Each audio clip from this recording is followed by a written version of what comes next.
সম্মানিত প্রিয় দেশবাসী, উপরে পিকচার দেখেন। দেখে কি দেখলেন? উপরে এক ব্রহ্মচারী দেশ ছেড়ে পালাতে চাচ্ছে ভারতে, তাকে গ্রেপ্তার করছে। তাদেরকে বলতে চাই, আপনারা দেশ ছেড়ে পালাবেন কি জন্যে? বাংলাদেশ থেকে ভারতে যাবেন কি জন্যে?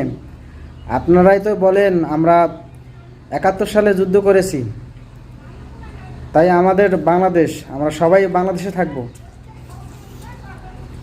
আপনারা দেশ ছেড়ে পালান কেন? আপনাদের ভারতের মুখপাত্র বলেছে যে আমরা আইনিভাবে লড়ব। তা লড়ুক, আপনারা পালান কেন? কী জন্য পালান? যতই পুলিশ গ্রেপ্তার করুক আর যতই কী করে করুক, আপনারা দেশে থাকেন।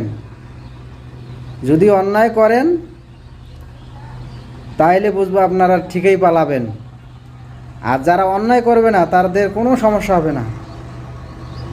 তারা বাংলাদেশের মধ্যে মায়ের পেটে যেমন সন্তান থাকে সেই রকম আপনারা থাকেন।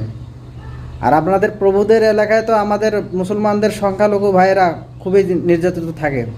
এই যে কিছুদিন আগে দেখলেন 4 জনকে গুলি করে মারছে। কই? ওরা তো পালায় না, ওরা তো ভারত ছেড়ে বাংলাদেশে আসে না।